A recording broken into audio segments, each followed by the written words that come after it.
Here in Kiev in recent days, the Maidan, or Independence Square, has turned into a full-scale war zone. More clashes in Ukraine's capital, Kiev.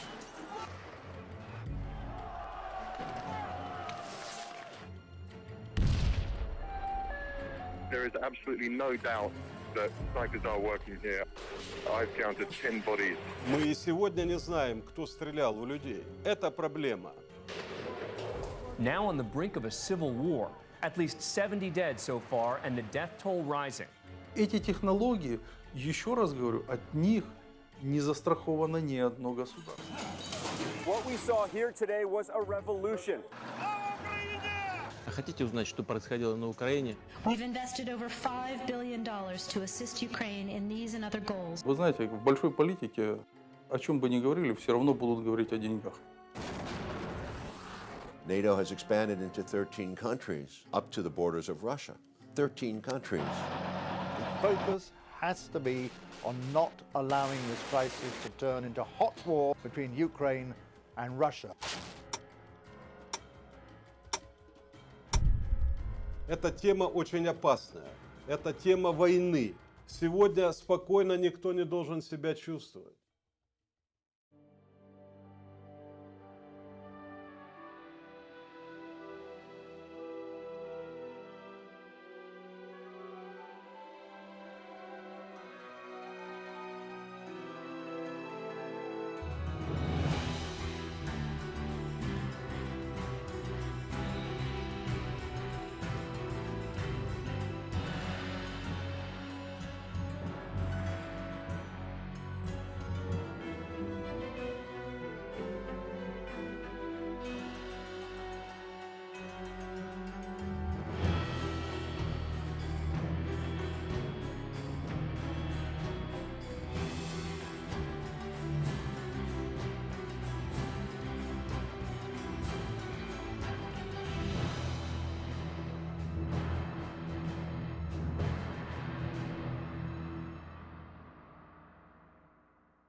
Ukraine.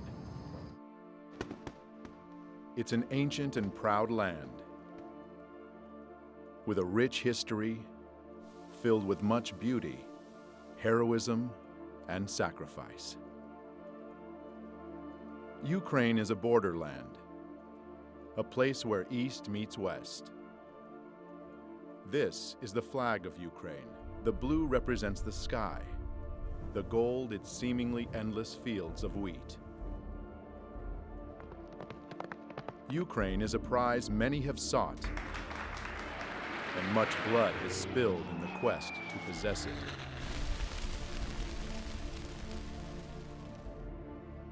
Ukraine has been the pathway for Western powers as they attempted to conquer the East in World War I and World War II.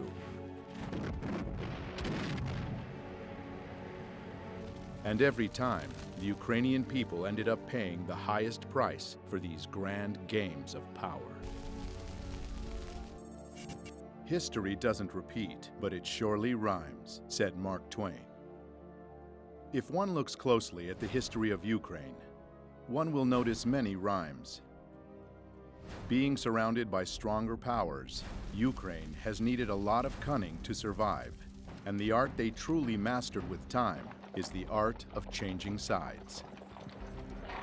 In the middle of the 17th century, Ukrainian leader Bogdan Khmelnytsky broke a truce agreement made with Poland, siding with more powerful Russia.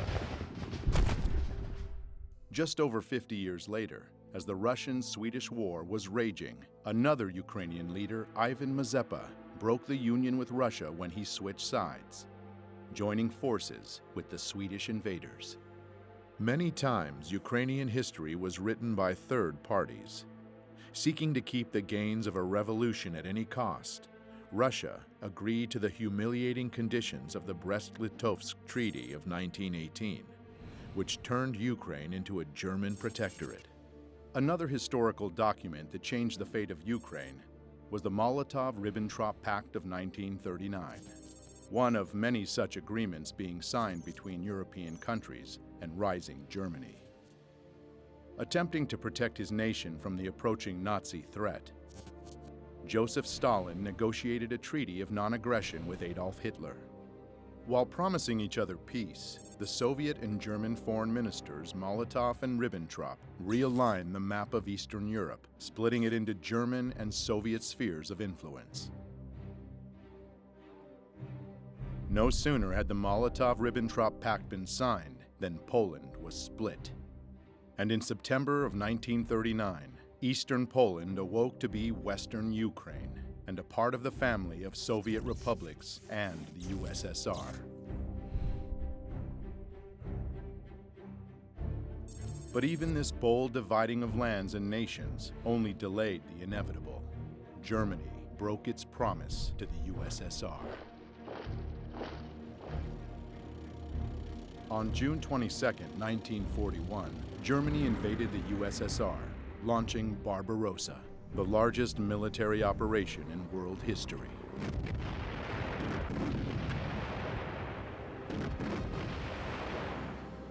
Barbarossa was aiming for St. Petersburg, Moscow, and Kiev, Ukraine, three destinations of major significance.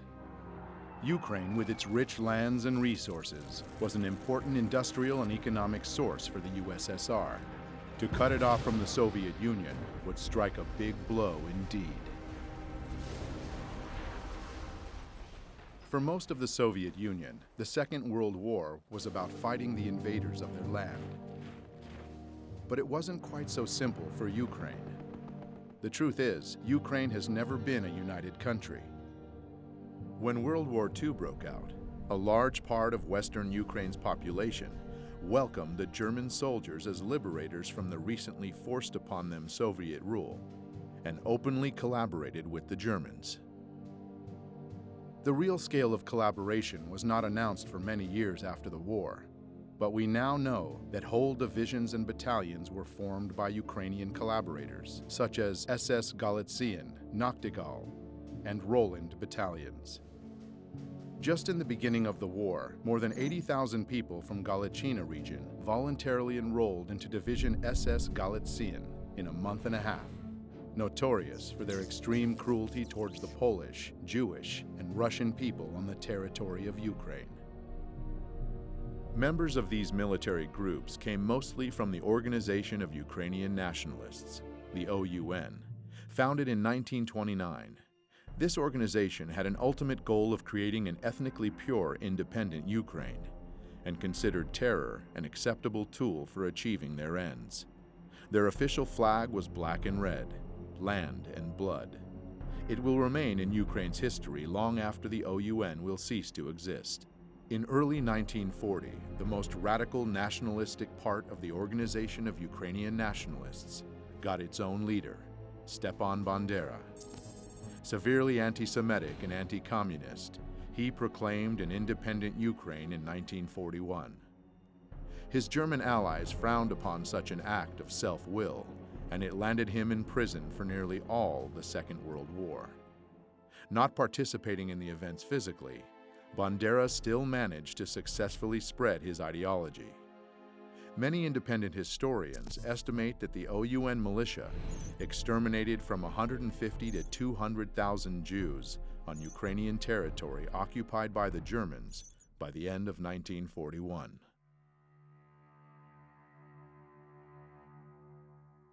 The most notorious and outrageous massacre took place September 29th and 30th, 1941, in Babi Yar, Kiev. All kikes of the city of Kiev and its vicinity must appear on Monday, September 29th by 8 o'clock in the morning. Bring documents, money, and valuables, and also warm clothing, linen, etc. Any kikes who do not follow this order and are found elsewhere will be shot. 33,771 Jews were killed in this two-day operation of the Nazis and Ukrainian militia. Another outrageous massacre was carried out by the Ukrainian Insurgent Army and the Bandera faction of the Organization of Ukrainian Nationalists in German-occupied Polish Volhynia and eastern Galicia between 1943 and 1944. This genocide of Poles was led by Mykola Lebed. 35,000 to 60,000 people in Volhynia and 25 to 40,000 in eastern Galicia fell victim to this massive ethnic cleansing operation. Sensing the inevitable loss of the German troops, the Organization of Ukrainian Nationalists gave up on their former ally and began fighting equally against the Germans and the Soviet forces. In January 1943, USSR troops started pushing the Nazis back, liberating one part of Ukraine after another. Western Ukraine was the last Ukrainian region held by the Germans, finally being liberated in October of 1944. Bandera's bands continued to wage their guerrilla war against the Soviet regime, carrying out bloody raids on Ukrainian villages and towns, and leaving behind chaos and casualties. This war went on until the middle of the 1950s, when the last collaborators were either detained or fled the country. On May 7, 1945, Germany unconditionally surrendered to the Allies. Ukraine remained a part of the Soviet Union. The peace after the Second World War was short-lived. The United States and the Soviet Union, nations who allied together along with England to defeat the Nazis, tragically became foes as the Cold War began. The era of political and military tension between the US and the USSR lasted for nearly 45 years, keeping humanity under the constant threat of nuclear war.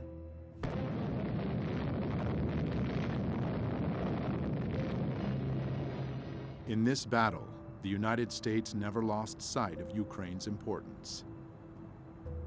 U.S. intelligence kept a close eye on Ukrainian nationalist organizations as a possible source of counterintelligence against the Soviet Union. CIA documents that just recently have been declassified show strong ties between U.S. intelligence and Ukrainian nationalists since 1946.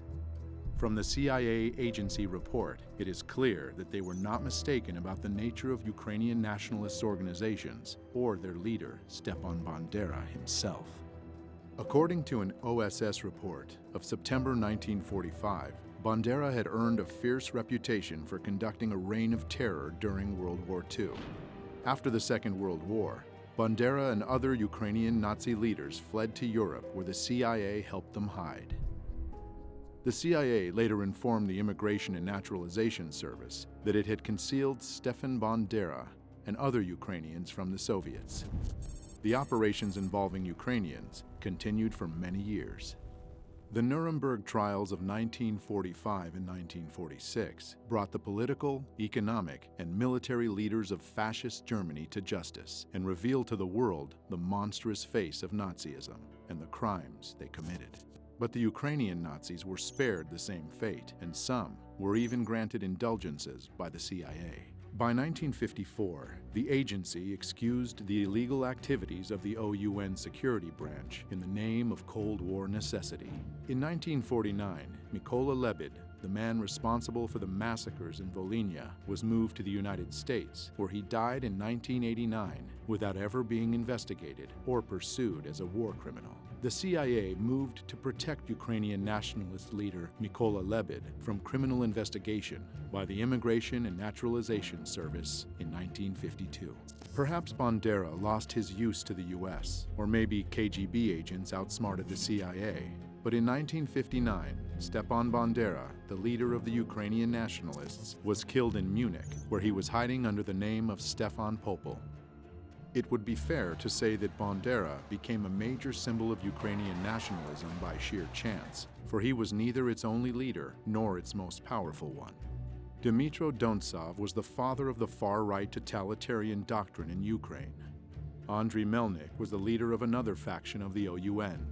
Roman Shuhevich was a general of the Ukrainian insurgent army, and others contributed greatly to the movement. Bandera's dangerous ideology, suppressed by the communist authorities but supported by external forces, never really died. The seeds of Ukrainian nationalism were passed from generation to generation. Unfortunately, it was just a matter of time before they would once again blossom. In 1954, Ukraine's territory was expanded even more when Nikita Khrushchev, the leader of the USSR and a Ukrainian himself, generously gave the Crimean region to Ukraine. Historians would argue about the legitimacy of this transfer for many years to come, and 60 years after Khrushchev's gift, dramatic new events would take place in Crimea. The eyes of the world are on Ukraine as the crisis in Crimea continues. Dozens of heavily armed men seized government buildings in Crimea. Should Ukraine just shrug its shoulders and say, okay, Crimea, it's lost? And the old arguments would heat up once again. The Cold War would heat up and cool down by turns, while both rivals were obsessively building up military capacity. The turning point took place when the new era, Perestroika, came to the USSR with its new leader, Mikhail Gorbachev, in the middle of the 1980s. Perestroika meant restructuring towards liberalization and democratization. It certainly had a positive impact on the international situation. Astonishing news from East Germany, where the East German authorities have said, in essence, that the Berlin Wall doesn't mean anything anymore.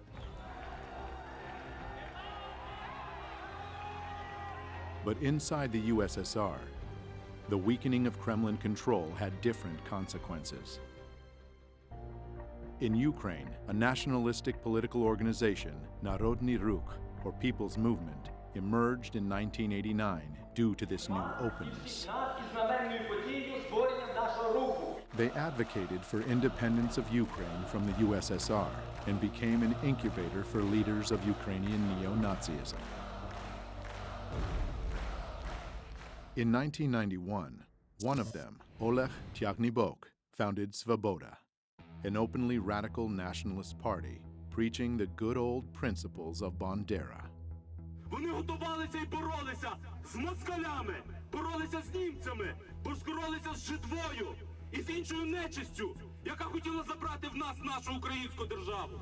Purge Ukraine from the Jews and Russians, Ukraine for Ukrainians, and so on.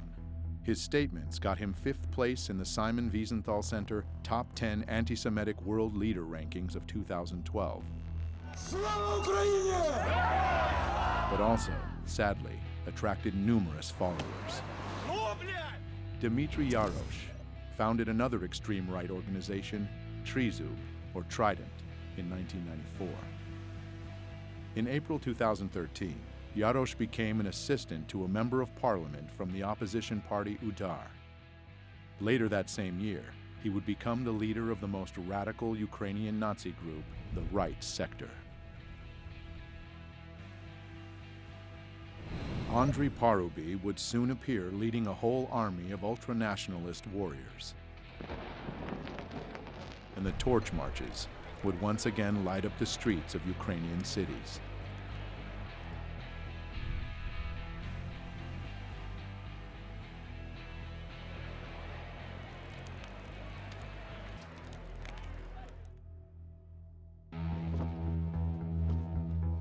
The world drastically changed in August 1991, when the USSR de facto ceased to exist and the global political map welcomed many newcomers, Ukraine one of them.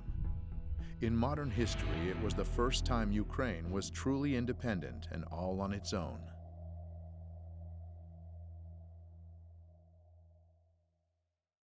The red flag came down over the Kremlin tonight as President Gorbachev resigned and brought to an end 7 decades of communist rule in the Soviet Union.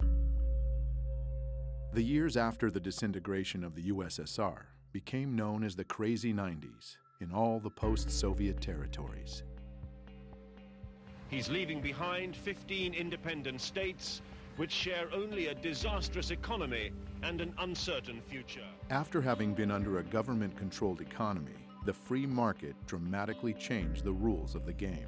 New businesses emerged instantly, and the first oligarchs were born overnight. The former country with no class division suddenly became stratified. The chosen few became rich, while the rest had to fight to survive. Сразу же после получения независимости началась еще более дикая приватизация и растаскивание имущества, государственной собственности, понижение жизненного уровня населения сразу же после получения независимости. И причем какие бы власти не меняли друг друга, для жизни рядового гражданина ничего не меняло. Там происходил просто систематический грабеж населения, грабеж граждан, грабеж украинского народа. И, конечно, люди уже устали от этого произвола, от этой совершенно сумасшедшей коррупции. The people's growing discontent made Ukraine more vulnerable to outside forces, and a new kind of warfare was launched, one not known before, the Color Revolution. Demonstrators clash with police, hundreds of thousands protesting the results of the election and calling for a new vote. Ukraine has had two color revolutions in its 24 years of independence. In 2004, crowds of people descended upon Kiev, marking the start of the Orange Revolution. At that time, Ukraine became once again a battlefield of two forces, the Russian and Western governments. The culmination of this conflict took place during the presidential elections in November of 2004. The two major candidates, Western-backed Viktor Yushchenko and Russian-leaning Viktor Yanukovych, almost equally shared the votes of Ukrainians. By the way, calling Viktor Yushchenko Western-backed is not an exaggeration. His wife, Katerina Yushchenko, is a former U.S. State Department official and worked in the White House during the Reagan administration. The division was along geographic lines. Traditionally, Russian Eastern Ukraine voted for Yanukovych, while Western Ukraine chose Yushchenko.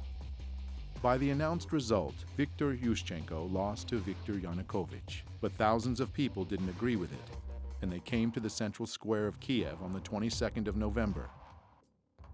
The situation received wide news coverage. The country's election commission ignored reports of fraud, declaring Kremlin-backed Viktor Yanukovych the winner. International politicians, such as former General Secretary of NATO, Javier Solana, became frequent guests in Kiev, initiating negotiations between parties. And I hope very much the goodwill of everybody will be able to overcome this difficulty. The results of the negotiations, however, were often reached only on paper. Thus, Yushchenko never told the supporters to stop blocking government buildings in central Kiev. Therefore, these non-violent and very orange protests lasted for a month, during which time the previous election results were annulled, marred by massive corruption, and new elections were announced. An important nuance: just 3 months before, Viktor Yushchenko became a victim to a mysterious and still unsolved poisoning. But it didn't prevent him from winning in the new election. Though, as we shall soon see, there was much more than just the people's will that led to this victory. This peaceful revolution and its leader were warmly welcomed by the international community. But the euphoria didn't last long. Yushchenko's government completely failed with reforms and lost its chance to establish democracy, instead descending into infighting. Viktor Yushchenko was not re-elected for a second term, but at the end of his presidency, he had the time to make one last gift to his supporters from Western Ukraine. На завершення я хочу сказати про те, що чекали мільйони українських патріотів і багато років. Я підписав указ за незламність духу, відстоюванні національної ідеї, виявлені героїзм і самопожертву в боротьбі за незалежну українську державу. Постановляю присвоїти звання Герой України з удостоєнням ордена держави Бандері Степану Андрійовичу. Слава Україні! The hero status of Stepan Bandera was short-lived. In 2010, Viktor Yanukovych was elected president. This time, the international community had no doubts about the legitimacy of the elections. In January 2011, Viktor Yanukovych repealed the hero title of Bandera. Almost 4 years into his presidency, though, another revolution shook Ukraine. Unfortunately, this one was anything but peaceful.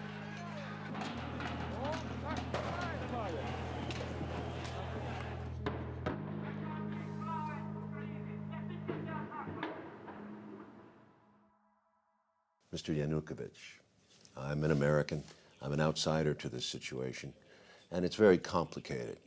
But I would like, as a filmmaker, just to jump into the action and go to those moments in November 2013.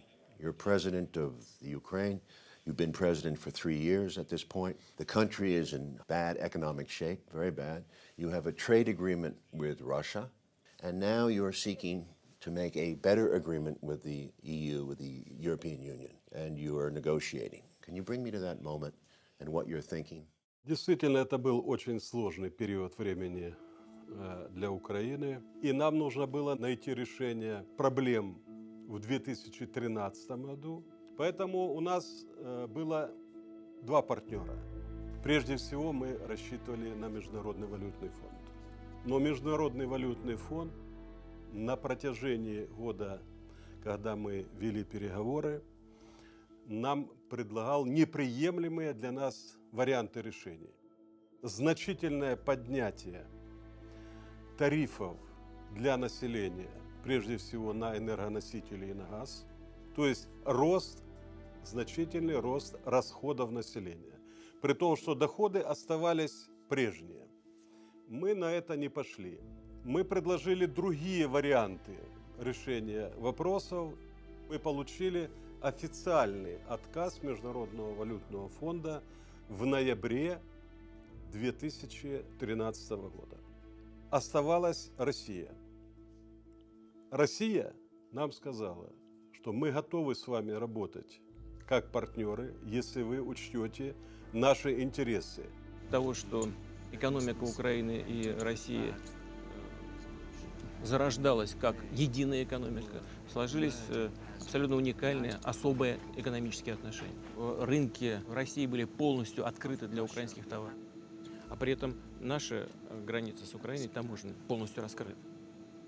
Таким образом, Евросоюз как бы заходил со всеми своими товарами на нашу территорию без всяких переговоров.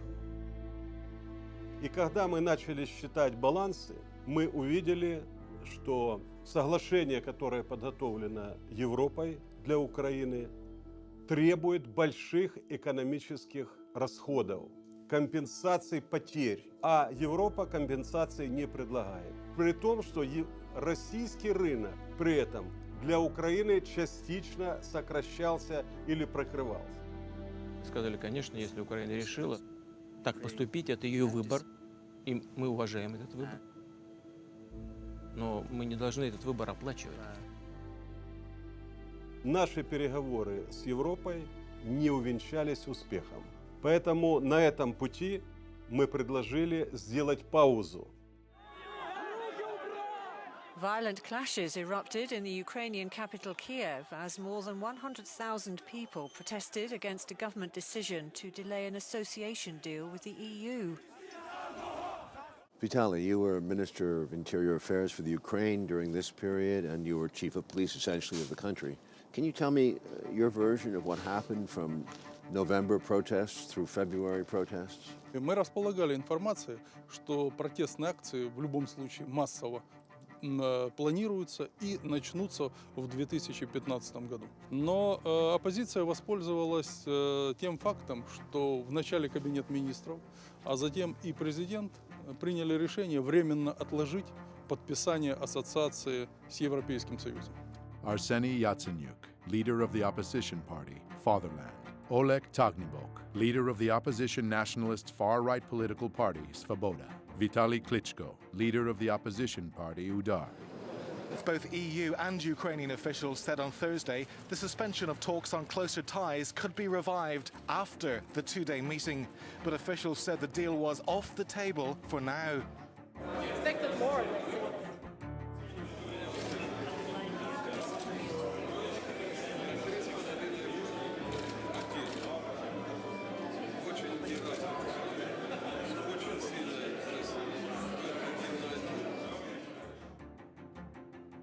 Pro-EU protests on the streets of Kiev enter their second day.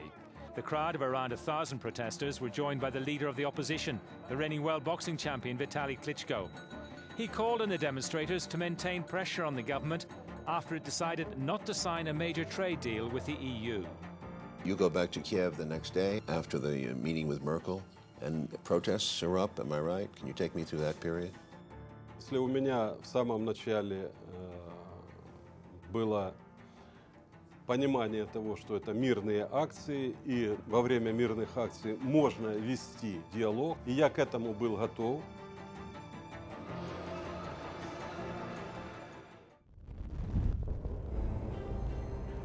И говоря о протестах ноября-февраля, необходимо обязательно учитывать динамику их развития, которая происходила на Украине заранее до того. Огромное количество общественных организаций, которые финансировались из-за рубежа, огромное количество журналистов, работающих на гранты. Robert Perry is a longtime investigative journalist based in Washington, D.C., best known for his major disclosures about the Iran-Contra scandal in the 1980s. He is the founder of Consortium News, where he has reported extensively on the crisis in Ukraine and the forces behind the unrest. An NGO is a non-governmental organization. Now, many NGOs are quite legitimate. They represent good causes. Maybe they help people in a country feed or deal with water problems or deal with various kinds of social problems.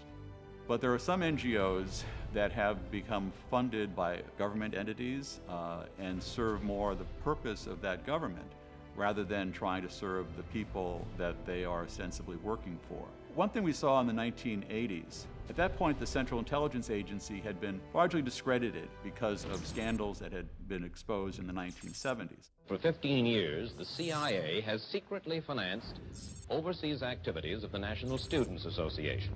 But then there came to light a fantastic web of CIA penetrations.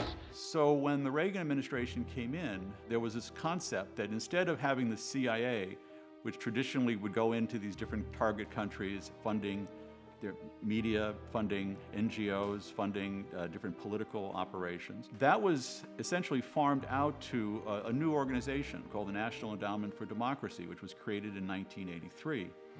And it would do pretty much what the agency used to do. It would go into one of these countries and it would support various political groups, train activists, deal with journalists, business groups, and try to advance U.S. foreign policy interests, sometimes against the interests of the host government, the target government. And beyond that, they received financial and other logistical help from the National Endowment for Democracy and other U.S. agencies that helped them training activists, working with journalists to get their side presented more favorably. They work on things like how do you get traction? How do you get things to go viral? How do you then use that to generate support for your cause? And support was generated. Mustafa Nayyem, a founder of one of Ukraine's new media outlets,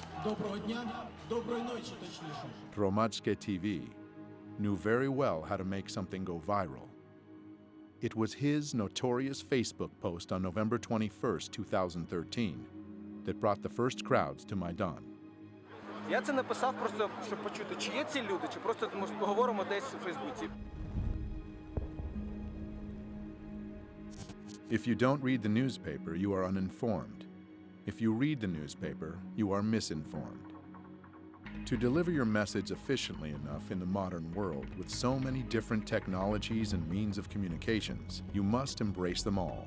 As the disturbing events of Euromaidan started on November 21st, 2013, 3 new TV channels went on the air and suddenly became stunningly popular in Ukraine. Spilno TV, November 21st. Hromadske TV, November 22nd. And Espresso TV, November 24th, directly from opposition protest. These channels went viral, supporting the protests and encouraging more and more people to come to Maidan. И первые выступления массовые начались с 21 числа, 21 ноября. Сначала акции проходили мирно. На эти акции пришли люди разной категории. Это были молодые и пожилые люди, приходили с детьми. Явно было понятно, что с их стороны есть доверие к власти, в том числе и к правоохранителям, потому что свободно выходили. И никаких намеков на то, что будет в отношении этих манифестантов приниматься какие-то меры воздействия, силовые и так далее, просто не существовало. Значит, соответственно, на охрану общественного порядка выходили правоохранители без огнестрельного оружия. Но среди митингующих уже замечены нами радикалы, которые относились к правым партиям, неофашистским организациям. И 24 числа, 24 ноября, они осуществили первую агрессивную акцию.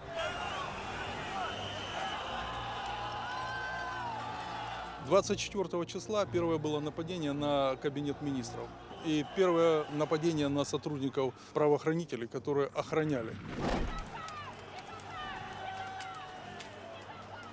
Второе нападение на правоохранителей службы безопасности Украины произошло 25 числа. Затем небезызвестные события 30 числа. November 30th of 2013 became the first turning point of Euromaidan, and one of its most reported and mysterious events. Я тогда немножко расскажу, как видел эти события я. Был звонок мне от Попова, глава администрации города Киева. Он говорил, что давайте сегодня мы хотели бы завозить оборудование для новогодней елки на площадь. Я ему объяснил, что до тех пор, пока люди находятся на площади, то этого делать нельзя.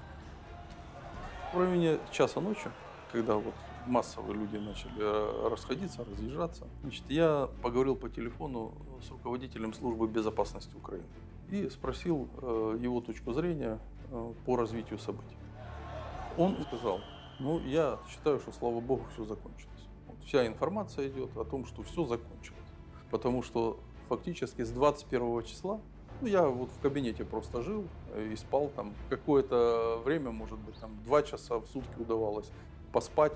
Около 3 часов ночи я приехал тоже к себе домой. Завел часы на 6:30 утра, включил телевизор сразу же, когда проснулся. Он у меня был настроен на 5-й канал.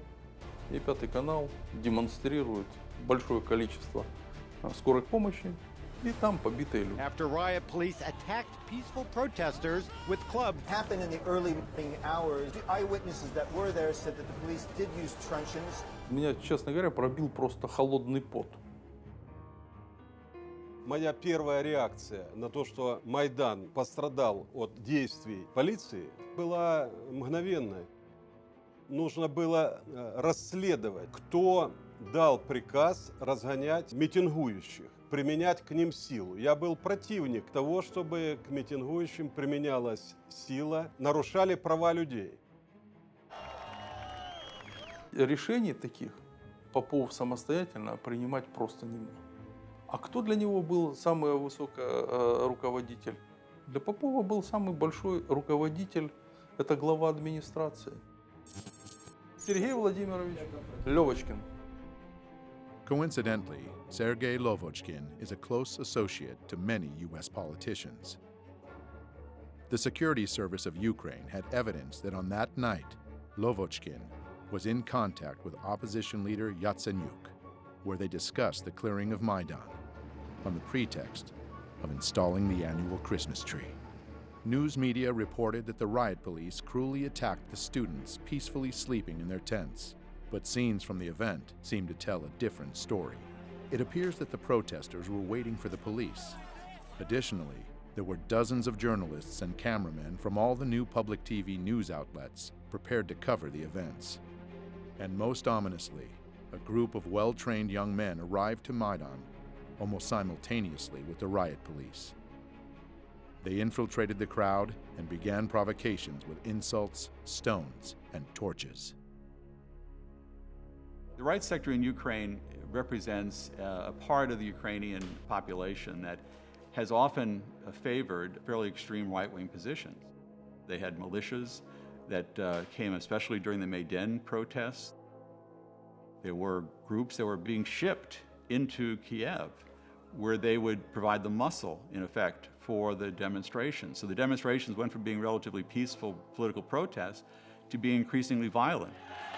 The first step in any detective work is to establish a motive. It is now said that Sergei Lovochkin is held in high esteem by his powerful U.S. friends. Outraged by what was reported in the news, the Ukrainian people came out in force on the next day to vent their anger with the police actions.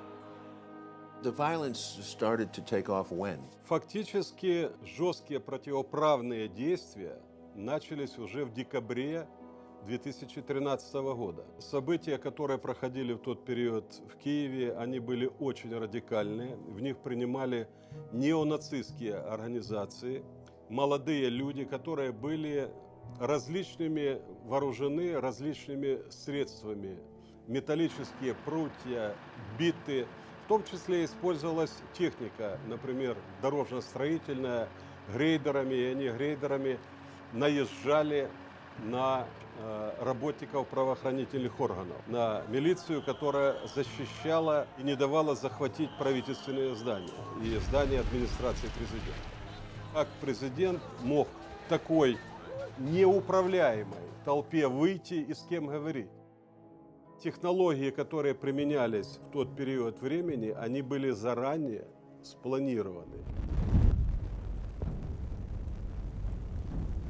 As veiled and masked as the color revolutions can be, an attentive viewer can see subtle patterns and similarities revealing their true nature.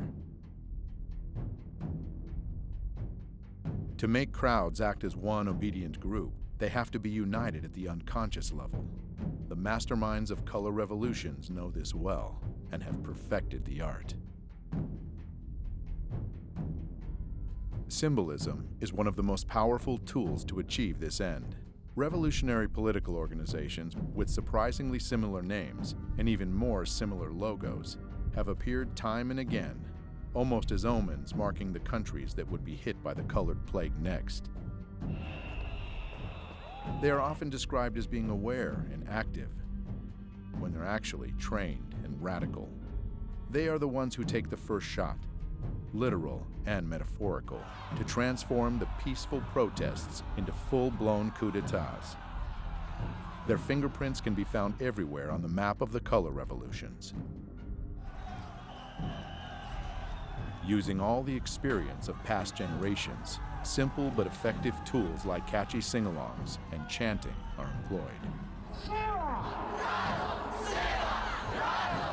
Well known for exciting the crowd and creating a group identity, they depersonalize individuals and make them easier to manipulate.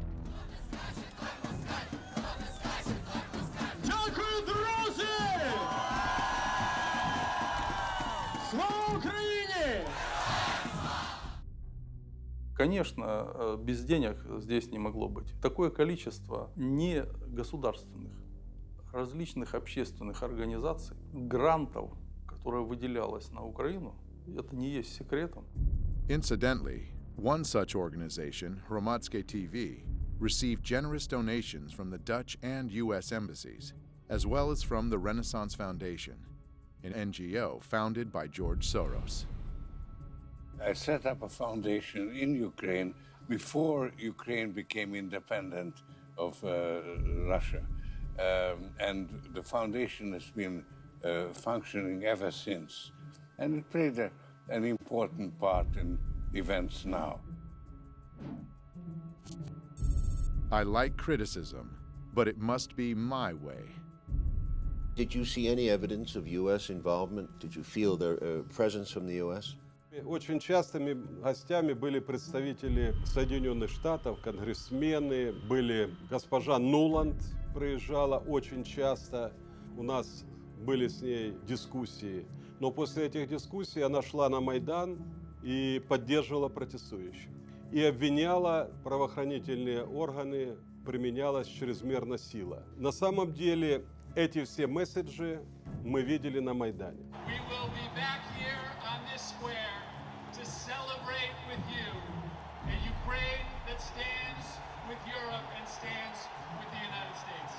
Well, members of Congress were visiting Ukraine during that period, most famously Congressman John McCain. So some of the people who were challenging their government, their elected government at that point, were being told by the senior U.S. official, a person who ran for president and a top official in the U.S. Congress, that the U.S. was with them. I'm Senator John McCain, and it's always a pleasure to be back in Ukraine. Senator McCain was, in a sense, giving the people in the Maidan a feeling that they had the backing of the most powerful country on earth. This is about the future you want for your country. This is about the future you deserve. Делегаций много приезжало. Я говорил, что нельзя говорить, во-первых, неправду. Нельзя становиться на сторону митингующих и отстаивать их права, создавая тем самым и углубляя конфликт. Когда митингующие захватывают правительственные здания и учреждения, скажите, допустимо ли это в любой другой стране, например, чтобы посол Украины пришел к митингующим в Фергюсоне и раздавал там пряники или пирожки и обвинял полицейских Соединенных Штатов Америки? Я считаю, что это недопустимо ни в одной европейской стране. А почему к Украине было такое отношение? Who was your highest level contact with the U.S. government in this period? Я постоянно имел контакт с господином Байденом, вице-президентом. У меня были частые с ним телефонные переговоры. Но дело в том, что господин Байден говорил одно, а в Украине делали другое. And the U.S. ambassador? Посол Соединенных Штатов в Украине постоянно принимал представителей Майдана у себя в посольстве. Мы это очень хорошо знали, мы это отслеживали. И создавалось такое впечатление, что в посольстве Соединенных Штатов существует штаб, который управляет этим процессом. In early February of 2014, as the Maidan crisis was getting more violent, there was a phone call that was intercepted. It was a call between the Assistant Secretary of State for European Affairs, Victoria Nuland, and the U.S. Ambassador to Ukraine, Jeffrey Pyatt. Questions of credibility are being raised after a private chat between two top U.S. diplomats was leaked online. I think Yats is the guy who's got the economic experience, the governing experience. He's the guy, you know, what he needs is Klitsch and Tony Book on the outside. I just think Klitsch going in, he's going to be at that level working for Yatsenyuk. It's just not going to work. Yeah, no, I think that's right. Okay. Good. Well, do you want us to try to set up a call with him as the next step? Sullivan's come back to me, VFR, saying you need Biden, and I said probably tomorrow for an attaboy and to get the deets to stick. So Okay. Biden's willing. So you had this remarkable phone call where you have these two senior officials of the U.S. government apparently talking about a coup or how they were planning to restructure the government of Ukraine. Fuck the EU. No, exactly. I'm not saying the whole U.S. government feels that way. There is division on this, but the neoconservative element wants very much to change the strategic dynamic in Eastern Europe. The neocons are very smart people, and they've been at this for a long time. They came in around the issue of propaganda. They studied how to create hot buttons for the American people. They had this experience when they were getting the American people to get excited about Central America back in the 1980s. Sandinista regular army. The ground force is being equipped now with Russian artillery. And they've been applying those same strategies ever since. They remain very dedicated to achieving their goals. They still want to get rid of certain governments. They wanted regime change in Syria, for instance, regime change in Iran. They're very skilled at this, and they have a lot of allies now inside the news media, inside the government, and that means that they can do a lot to control the narrative of any story. I think in America these days, we have somehow told ourselves that there are a lot of ways of dealing with these problems other than hard power. Vladimir Putin cares about hard power. The neoconservatives can now demonize a leader of a country. That sells with the American people. So you don't just sort of argue a policy, you attack the leader. So the neoconservatives became very skilled at picking out leaders, finding their ugly traits, and then highlighting them. Yanukovych, you might say, was a rather clunky political leader, but you make him into a devil. He's totally corrupt, and he's evil, and he wants to kill people in the Maidan, these wonderful white-hatted demonstrators. So you've got a black hat versus white hat. And you keep repeating that basic scenario. And it works with the American people. We've got to realize what Vladimir Putin is. He's an old KGB colonel that wants to restore the Russian Empire. You make them into demons, and the American people find that the way they can understand the world. Once that happens, it's very difficult for a journalist or anyone else to say, you know, hold it, that guy, he's got more of a gray hat than a white hat or a black hat. And if you say that, you suddenly you're a Yanukovych apologist or you're a Putin apologist, and then the attacks come on to the person saying it, the journalist, the academic, or whoever. Any good director will tell you that tempo and rhythm are the most essential components to hold an audience's attention. Сама технология, которая применялась Майданом, состояла в необходимости сакральных жертв. Это часть технологии.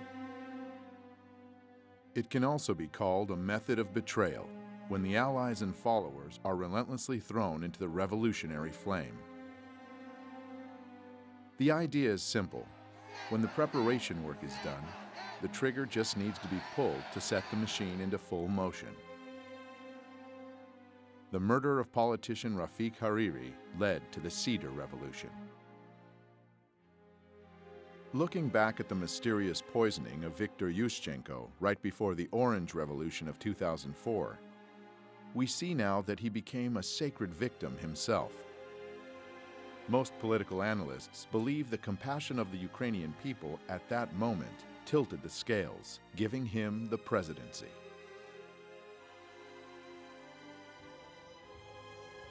The number of victims among the protesters during Euromaidan totaled over 100. They are called the Heavenly Hundred. All the sacred victims were immediately mythologized. The beating of students on November 30th, 2013 was the obvious trigger of Euromaidan. Those who sent trained provocateurs to the square very well realized that peaceful protesters were the ones who would get hurt the most. It's hard to keep protests going for months on end. Tensions subside, and people inevitably get tired. Holidays are also a big danger for revolutionary masterminds. People want to be home with their families and friends, and one needs to get inventive to keep people in a cold tent city.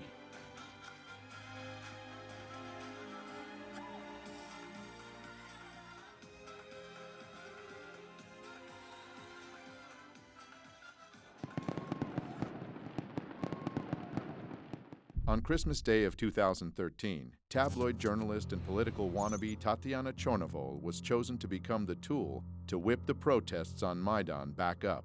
A civic activist and journalist known for investigating corruption among senior officials was beaten outside Ukraine's capital on Christmas.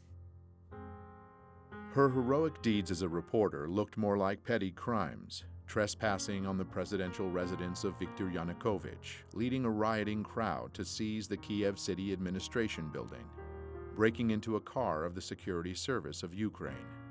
It looked like Tatiana was more interested in making news than reporting it, and gaining name recognition that could be turned into votes for her struggling political career in the opposition party Fatherland. She gave the world media a Christmas present in 2013, when she was cruelly beaten by unknown assailants on the road. Despite the fact that in just 3 days all the suspects were arrested and confessed to beating Tatiana during a road rage incident, world media kept insisting upon the political background of the crime. Instantaneously, Tatiana became a heroic martyr, uniting people around her image. The beating coming amid political turmoil in Ukraine. This has drawn a protest. Euromaidan was once again center stage, and Tatiana, in less than 2 months after the assault, she was already healthy enough to attack the office of Party of Regions, the party of Viktor Yanukovych. Звідти виїжджали ті машини, які били мене. Тобто тут не те, що навіть гніздо цієї злочинної мафіозної влади, а ескадрони смерті теж керуються звідси. One of the staff members, 65-year-old IT specialist Vladimir Zaharov, was killed during the attack. So, where is Tatiana now? Well, she finally got her position of power in the new government. 1 month later, the time for another act in the play came. Armenian-Ukrainian protester Sergei Nigoyan was one of the first to arrive at Maidan. He wasn't radical or violent, but instead naive and full of hope. Watching Sergei read a patriotic poem is like watching a casting tape for the role of a sacred victim. Борітеся, поборете, вам Бог помагає. За вас правда, за вас слава і воля святая. Unfortunately, Sergei got the part. Betrayed by his brothers in arms, this video would eventually go viral after Sergei was killed early in the morning of January 22nd, 2014. The circumstances of his death remain unknown to this day. Even though the whole area of protests was heavily filmed at that time, there were no records or witnesses to help the investigation, and his body was moved immediately from the scene of the crime. Sergei became the first killed martyr of Euromaidan, and in a heartbeat, the police officers were appointed as his killers. Almost 2 years later, the official investigation would still deliver no results. Now, it is widely believed that Nigoyan's murder was staged by provocateurs to escalate the conflict.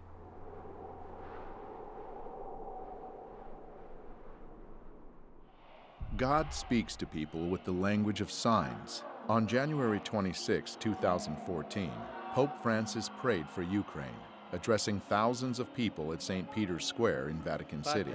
Et Filius et Spiritus Sanctus. After the prayer, 2 white doves were released from the papal window and were immediately attacked by a crow and seagull. Those who understand the language could easily read the meaning of this omen. Soon, great forces, the seagull and the crow, would be tearing apart 2 Slavic nations, the white doves. This omen gave hope to the Ukrainian people, saying that by God's will, the doves would be saved. But it also predicted severe hardship and many victims. The events which could enter into the history of the color revolutions as the most massive human sacrifice yet arrived right on schedule, 1 month later. For weeks, this European capital has been the scene of a violent uprising. Today, the bloodiest day yet. The protesters are pushing up towards the government district, armed here with Molotov cocktails, but we saw handguns and shotguns too. There are casualties on both sides. Well, she's just said that there are 6 dead people up there, not just injured, dead. They say they've been hit by snipers. 20 февраля начали расстреливать сотрудников милиции. Я получил информацию, что начали стрелять снайперы, и есть жертвы с 2 сторон. Консерватория, откуда прозвучали первые выстрелы, это то, что было под контролем у сил Майдана. And here again, we meet our old acquaintance from Narodny Ruch, Andriy Paruby, who is at the peak of his glory as self-proclaimed commandant of Maidan, which basically means the leader of the radical opposition. Ми попередили їх про те, що Майдан може вдатись до більш активних дій, якщо в найближчі дні ми не побачимо виконання наших вимог. В том, чтобы посеять хаос, но Янукович точно не был заинтересован в том, чтобы хаос разрастался. The protesters were filmed leading a long line of riot police away. It's not clear where they were taking them. 67 officers are currently reported to be missing. 14 policemen dead and 43 wounded. Было погибших 20 человек и более 150 раненых огнестрельными ранениями. Тогда уже было понятно, 20-21 февраля, что начался вооруженный переворот. Earlier, from inside the protest camp, the opposition leader Vitaly Klitschko urged his supporters to stay put. Each of you here should stay strong in spirit, he said, because we're not going anywhere. Мы вели в этот период времени переговоры с оппозицией и очень часто договаривались. Но, как я позже понял, что это была игра. Та часть, оппозиции, которая не принимала участие в переговорах, радикальная часть, она не обращала внимания и никого не слушала. Они выполняли свою работу. Like in 2004 during the Orange Revolution, international leaders felt it necessary to intervene and bring both sides to the negotiating table. Приехали 3 министра иностранных дел европейских стран в Киев. Laurent Fabius, Frank-Walter Steinmeier, Radoslav Sikorski. Приняли участие во встрече президента Януковича и оппозиции. Договорились о том, что будут проведены досрочные выборы. Договорились о том, как будут строить отношения между оппозицией и президентом. The Ukrainian president and the leaders of the anti-government protests there have agreed on a truce. The truce was to give talks between President Yanukovych and the opposition a chance. Just like in 2004, the opposition, or at least its radical faction, the Right Sector, headed by Dmitry Yarosh, had no intention on fulfilling its part of the bargain. Ті домовленості, які досягнуті, не відповідають нашим з вами прагненням. Правий сектор не складе зброї. Правий сектор не зніме блокаду жодної з державних установ, поки не буде виконана найголовніша наша вимога – відставка Януковича. Я подписал такой протокол, но немного позже я понял, что какой бы протокол мы ни подписали, сценарий захвата власти и государственного переворота, он был запланирован и он был неизбежен. То есть фактически это не зависело от наших действий. The opposition leaders left saying they may have found a way to end the bloodshed, but they wanted to take the conclusions from their meeting to the people. It was soon apparent that the people were not happy. И на следующий день господин Янукович уехал во второй по величине город страны, в город Харьков. Как только он уехал, захватили и его резиденцию, резиденцию администрации, и правительство с помощью оружия. Как это называется? Дело в том, что я вылетел туда вертолетом.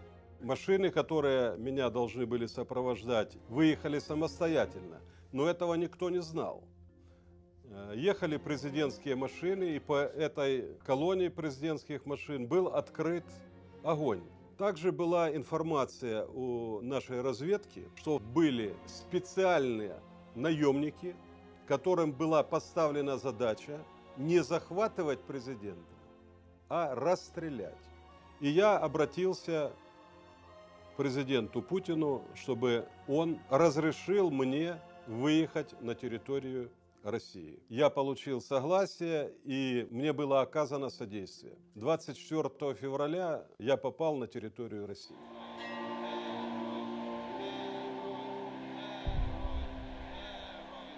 At the same time, Kiev was saying its last goodbyes to the victims of the massacre.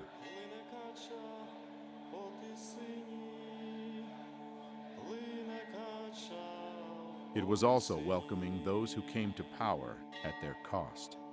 Ukraine's parliament has voted for the new Speaker of the Assembly to become interim president. Alexander Turchinov called on lawmakers to form an interim government by Tuesday. These latest developments follow the dismissal of President Viktor Yanukovych on Saturday. And they removed Yanukovych, not following the constitutional procedures for impeachment. Процедура импичмента не была соблюдена. Для этого должен был быть привлечен Конституционный суд, Верховный суд. Этого не сделали. И голосовать в парламенте должны были 3/4 депутатов. The parliament of Ukraine consists of 450 deputies. The constitution of Ukraine requires at least a 3/4 majority to vote. In other words, 338 votes in favor of the impeachment, but only 328 deputies voted yes. 3/4 не проголосовали. The U.S. State Department almost immediately said this was a legitimate government, and that was part of this effort to get regime change. Instead of trying to find some way to revive the February 21st agreement, where maybe you could bring back Yanukovych in some titular way, that became not a possibility anymore. Then you had eastern Ukraine resisting, you had Crimea wanting to break away, and things rapidly escalated. Voters will decide Sunday whether they'll leave Ukraine and join Russia. The campaign with the slogan "Together with Russia" has the backing of Moscow. The Crimea situation, the referendum, is also happening during this period very quickly. Крымский референдум инициировали жители Крыма. Это была их реакция на попытки представителей Майдана устроить такой Майдан в Крыму. Это не секрет, что население Крыма всегда было пророссийски настроенным. Crimean authorities, sensing the mood of the populace, fully supported Viktor Yanukovych's decision to postpone the 2013 European Union Association deal and side deeper ties to Russia. As the events in Kiev took their course, Crimean authorities issued a declaration, putting into words the fears of its people. Based on the will of the Crimeans who elected us, we declare that we will not give Crimea to extremists and neo-Nazis seeking to seize power in Ukraine at the cost of the blood of the country and its citizens. After the regime change in Kiev, rumors began spreading in Crimea that the new authorities would be merciless to those that opposed them. Слава Україні! This led to the pro-Russian demonstrations rejecting the new government in Kiev. On February 27th, the government buildings in the capital of Crimea were seized by pro-Russian protesters. The current Crimean government was dismissed, and the new leader, Sergei Aksyonov, was assigned as the leader of the Crimean Autonomous Republic. У них, конечно, надежда была, и они обращались к российскому руководству, чтобы их защитили. On March 16th, the Crimean referendum was held, and the people voted to leave Ukraine and enter the Russian Federation. The situation in Crimea is being presented as a Russian invasion. And again, nobody who looks at this seriously and looks at the poll numbers, some of the poll numbers done by the US government agencies themselves, showing that the people of Crimea preferred being part of Russia. In the US news media, it has all been presented as the Russians invaded, they then staged a sham election with people with guns at their backs. Somehow they faked the ballot boxes to get 96% approval for rejoining Russia. The idea of a referendum in Crimea is just quite simply unconstitutional.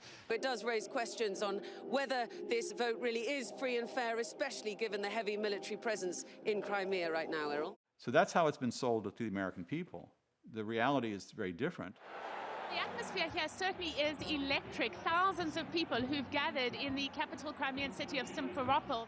All of this following a referendum held last Sunday in which the majority of people here overwhelmingly voted in support of being reunited with Russia.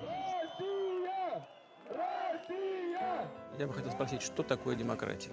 Демократия – это политика, основанная на воле народа. Как выясняется воля народа? В современном мире с помощью голосования. Люди пришли свыше 90%, и свыше 90% проголосовали за присоединение к России. Нужно уважать выбор людей. Не подстраивать каждый раз под свои геополитические интересы, международное право и принципы демократии. У нас не было там никаких боевых действий. Там никто не стрелял. Никто никого не убивал. What is described in the West as a Russian invasion of Crimea is, in fact, the presence of Russian soldiers in Crimea. Can you clarify that? Российские солдаты в Крыму, как говорят, были испокон веков. Потому что база Черноморского флота была в Крыму. As long ago as 1804, Sevastopol's naval base became the main military port of the Russian Empire on the Black Sea. During the Second World War, the heroic defense of Sevastopol lasted almost a year and took hundreds of thousands of lives. Therefore, the naval base in Crimea has a legacy of historical pride for the Russian Black Sea Fleet, as well as being of huge strategic importance.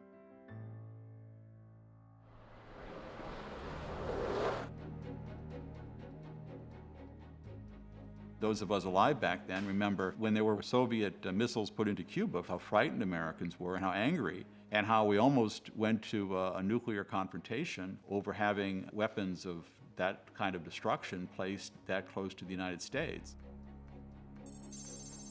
If the United States considers Cuba to be in its backyard, then Crimea lays at Russia's doorstep. The consequences of a U.S. seizure of the base or a NATO base. Очень тяжелые, потому что сама по себе база ничего не значит. Но вот чтобы я хотел отметить один нюанс. Почему мы так остро реагируем на расширение НАТО? Нас беспокоит практика принятия решений. Я знаю, как принимаются. Когда страна становится членом НАТО, ей уже очень трудно сопротивляться давлению со стороны такой крупной страны, лидера НАТО, как США. И там легко может появиться все, что угодно. Система противоракетной обороны, и новые базы, и, если потребуется, и новые ударные комплексы. А нам что делать? Мы должны в этой связи предпринимать контрмеры, то есть ставить под удар наших ракетных систем те объекты, которые, по нашему мнению, начинают нам угрожать. Ситуация напрягает. If we are attacked, we would certainly respond. Знаете, мне кажется, я не всегда понимаю логику наших партнеров. Иногда сталось впечатление, что нужно держать в повиновении и наладить дисциплину в своем собственном западном, так называемом, атлантическом лагере. Для этого нужен внешний враг. При всех опасениях Иран на это не очень тянет. I am concerned about the expansion of NATO. NATO has expanded into 13 countries, up to the borders of Russia. 13 countries. Эта тема очень опасная. Это тема войны. Вообще, война между Россией и Соединенными Штатами вообще это безумие.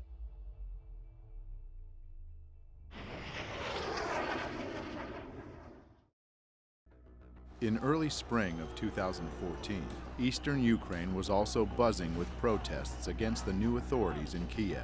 This region, with the population close to Russia geographically and culturally, feared that the ultra-right leanings of the newly formed government would bring neo-nationalism to their lands.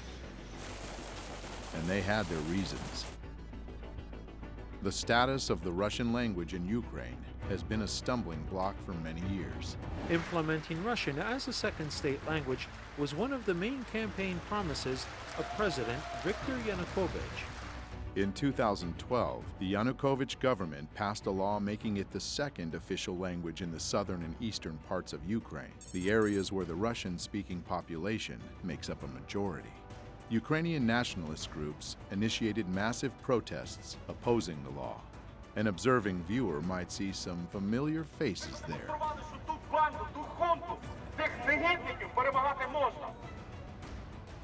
On February 23, 2014, the very next day after the regime change, the new government voted for an annulment of the official status of the Russian language.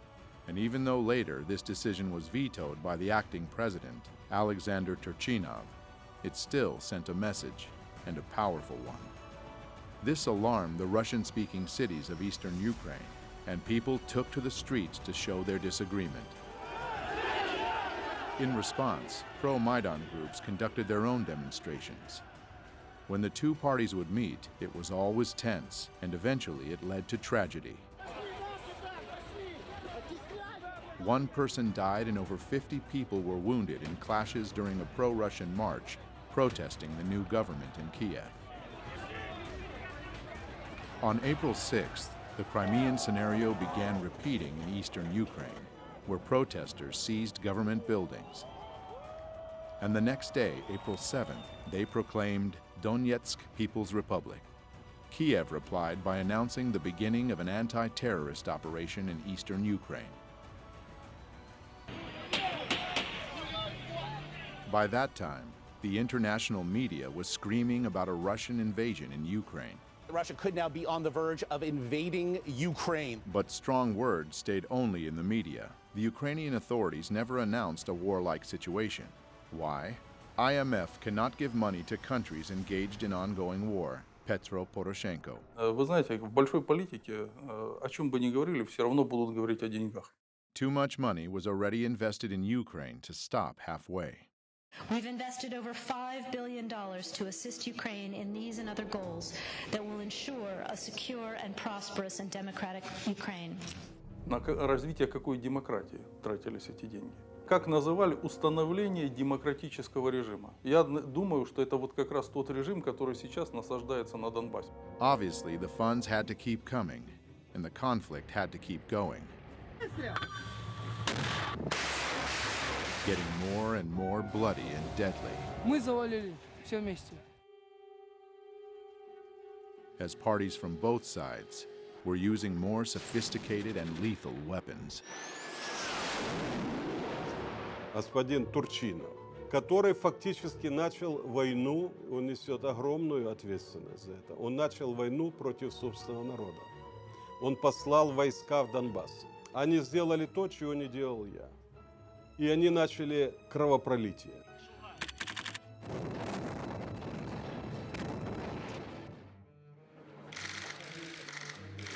The world seemed too busy welcoming this new democracy in Kiev to notice what was being done as it spread its wings over the country. Many in southern Ukraine had been viewing the revolution with concern.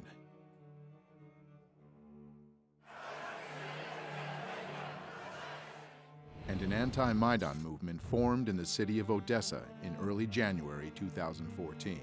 The protesters set up their camp in front of the Trade Union House, a building which would soon become a monument to a massacre of its own. It's difficult to overestimate the importance of Odessa. It is strategically located on the Black Sea, and it's Ukraine's largest seaport. It's not surprising that Ukraine's new authorities were watching the situation unfolding there with growing alarm. More and more of Odessa's people were joining the anti-Maidan movement at the same time as events in eastern Ukraine were heating up. The new Ukrainian government didn't have the power to wage war on too many fronts. If Odessa were to join the growing uprising in the eastern regions, it would seriously complicate the situation. This rebellion had to be extinguished immediately and at any cost, and that cost was high. On May 2nd, 2014, soccer fans flocked to the center of Odessa City for the Ukrainian championship match.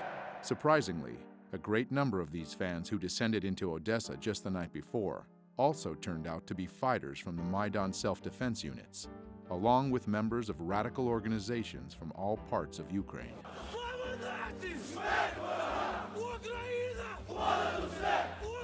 These fans, masked, armed, and shouting nationalist mottos, began disturbances in the center of the city as they marched to the anti-Maidan tent encampment, where they attacked.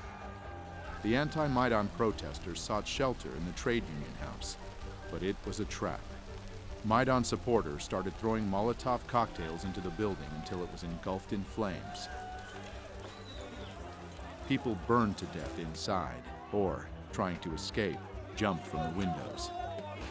Although a fire station was less than a mile away, it took almost half an hour for firefighters to arrive. When they finally did, the damage had been done.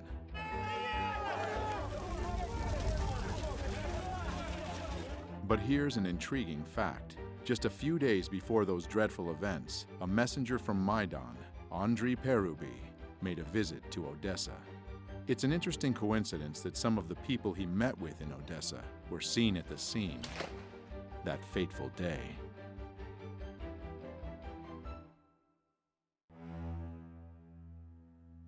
But not everyone was mourning.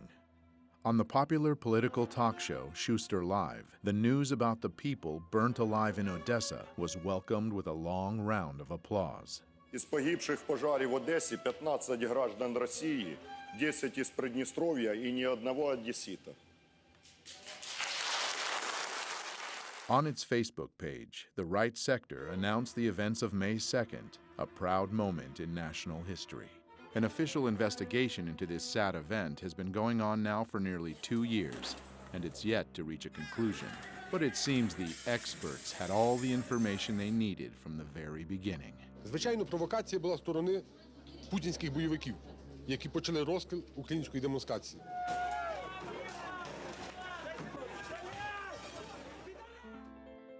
It looks like Odessa really is a very important piece of real estate, as it was honored with a very special new governor appointed on May 30th of 2015.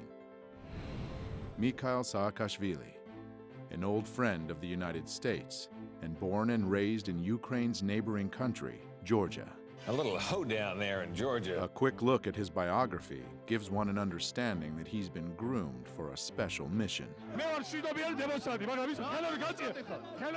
Mr. Saakashvili received a U.S. State Department scholarship, and he worked for a New York law firm which represented the organization Kamara, a group that appeared earlier when we learned about the color revolutions.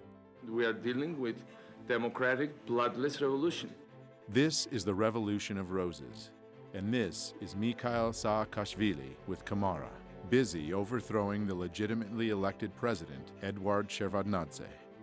Remove the government by peaceful means. That's classics, you're really European, I'm sure. Soon after the Rose Revolution blossomed fully, Georgia announced its intentions to join NATO and plant fresh NATO military bases in the fertile soil right on Russia's border. Never ever we will give our freedom and independence. Never ever will give any piece of our territory. Saakashvili's mission was accomplished, at least with his friends in NATO. The Georgian populace wasn't quite as happy, though.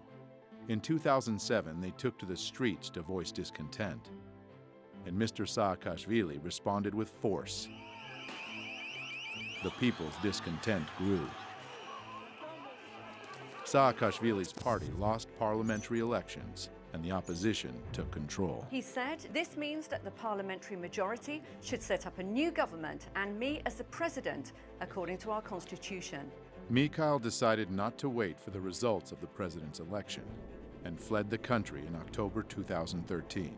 In 2014, Saakashvili refused summons to appear in court as a witness in several criminal cases. Later that same year, he was accused of misuse of power and embezzlement. Saakashvili wound up in the U.S., and soon his friends in Washington found him a new assignment. Mikhail actively supported Maidan, and very soon was rewarded with a high position in the new Ukrainian government. First as the president's counselor, and then as the governor of Odessa. The day before taking this position, he renounced his citizenship to Georgia, the country of his birth, and became a Ukrainian citizen. Я навсегда останусь гордым гражданином моей гордой Родины. Гордым гражданином моей гордой Родины. As they say, the battle is worth the blood, both literally and figuratively. Я прекрасно знаю реальную цену реформ господина Саакашвили. Я прекрасно знаю то, что он на Украине на самом деле является частью проекта, который нужно осуществить Украине определенным силам. Jeffrey Pyatt, the U.S. ambassador to Ukraine, paid a visit to Saakashvili just a month after he took office in Odessa. But as long as the Oblast administration is delivering results on Ukraine, you are going to see a steady flow of embassy and Washington visitors coming here. The meeting was fruitful, and Jeffrey generous. No matter how well Saakashvili's job goes, it looks like he shouldn't be worried about his own finances. On his Facebook page, he posted an official document showing that the new governor of Odessa gets a pretty penny from Washington, almost $200,000 a year. For comparison, the governor of Maine gets $70,000 a year. So if Odessa became a new U.S. state, it would be at the top of the list. Mr. Saakashvili should feel right at home in his newly adopted country. He is best of friends with fellow color revolutionary leader Viktor Yushchenko, who's the godfather of his son. Губернатором Одесской области назначен бывший президент Саакашвили. Это просто плевок, оскорбление одесситам, да и всему украинскому народу. И ему не дали даже рабочую визу в США. Университеты, в которых его пытались трудоустроить, не захотели его брать на постоянную работу. Значит, а исполнять обязанности губернатора Одессы он может. А что, нет порядочных, профессиональных и способных выполнять такую работу украинцев?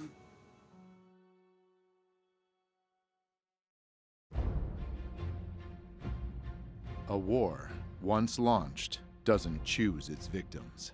We are just learning at this hour that Malaysian Airlines has now confirmed that it has lost contact with one of its planes.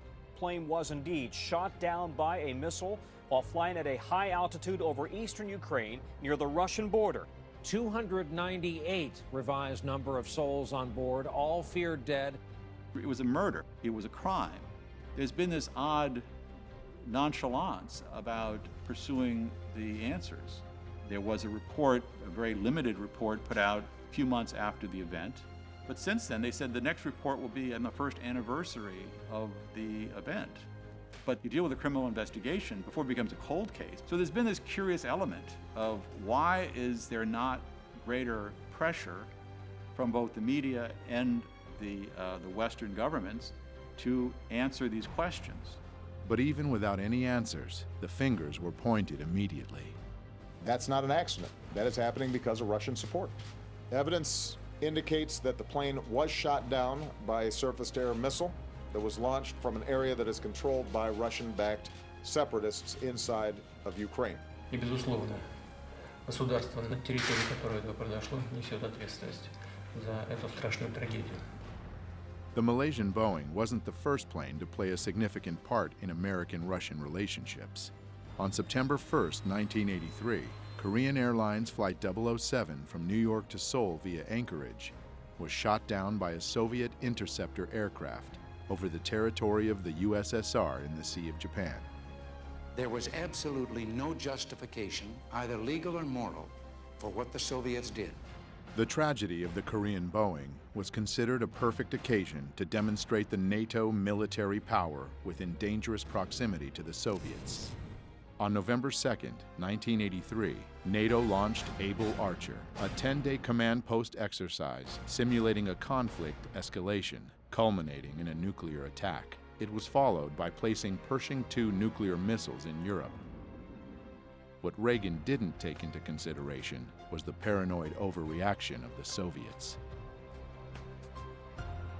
A recently declassified U.S. intelligence report shows that for the first time since the Cuban Missile Crisis, the world was that close to nuclear war.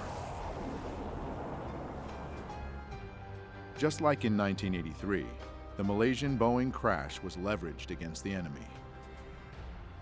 A new wave of sanctions hit Russia immediately after the tragedy. The United States is imposing new sanctions in key sectors of the Russian economy. Almost a year and 3 months later, the Dutch Safety Board published a report.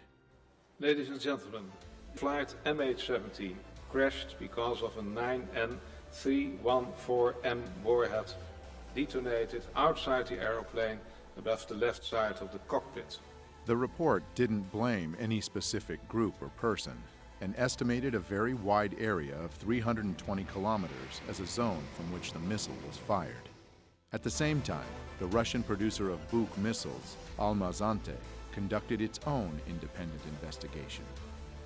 Результаты эксперимента полностью опровергли выводы голландской комиссии о типе ракеты и месте запуска.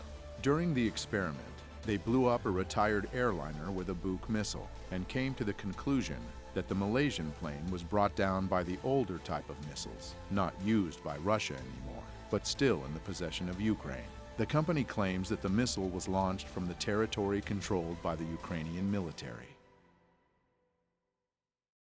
One would expect that these controversial results would again stir up public interest in the investigation, but the tragedy of Malaysian flight MH17 had already played its role in the big geopolitical game. Therefore, it was soon forgotten.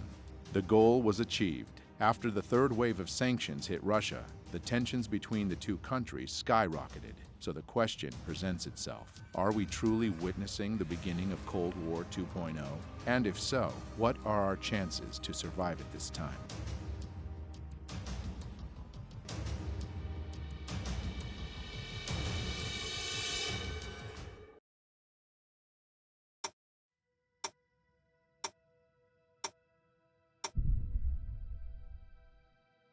In 1947, the Bulletin of Atomic Scientists introduced the Doomsday Clock.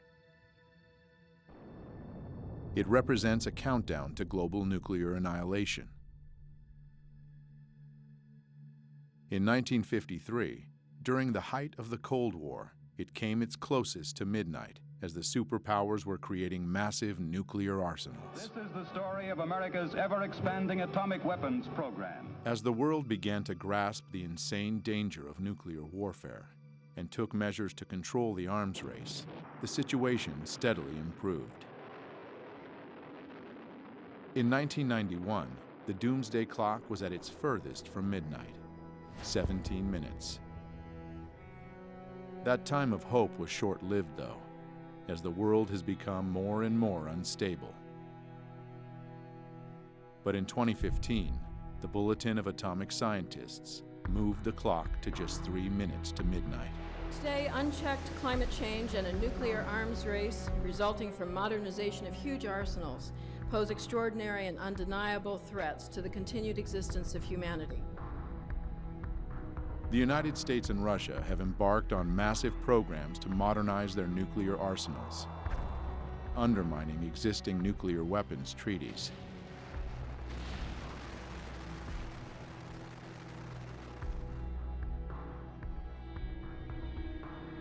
The clock ticks now at just 3 minutes to midnight because international leaders are failing to perform their most important duty: ensuring and preserving the health and vitality of human civilization.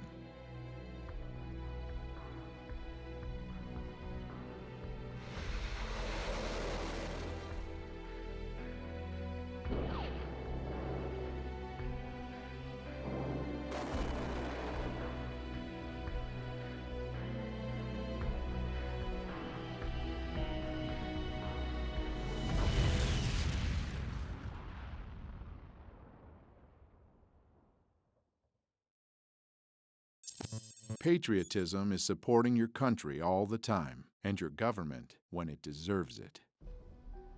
The role of an American journalist, in my view, is to inform the American people as best you can what you're able to find out, and to not be afraid of the kind of attacks that come with that. The vast majority of those who participated on the Maidan were peaceful protesters. If you had a chance to see the pictures, many of us visited, including many members here. There were mothers and grandmothers and veterans. Let me note that I have However, before you go on, the question is, were there neo-Nazi groups involved in that? There were, as I said, almost every color of Ukraine was represented, including some ugly colors. The answer is yes, then.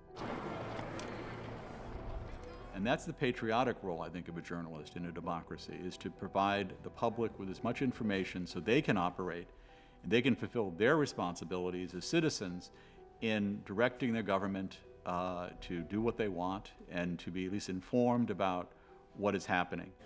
We truly believe that there is only one way to protect yourself from this game of manipulation: awareness. Knowledge is power. The ability to recognize the red flags in time might save another country, perhaps your own, from being dragged into tomorrow's chaos and mayhem. This relates to each and every one of us because war today comes not only with tanks and bombs, it comes with manipulative mass media, with journalism that lies, that hides, and twists facts, one that is focused on making news rather than reporting it. Я хочу верить, что на Украине, в конце концов, будет мир, на Украине будет правопорядок, на Украине будет действительно истинная демократия. Я надеюсь на хороший исход для Украины.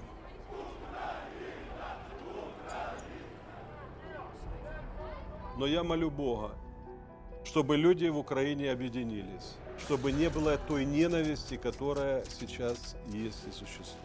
Очень хочу, чтобы в Украине был мир.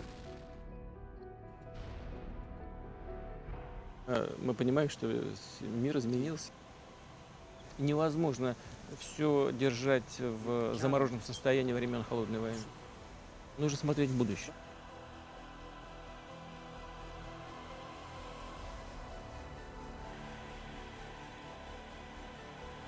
Many times in our film, we've shown the spiral of history. While we often repeat old mistakes, it also always gives us another chance and hope.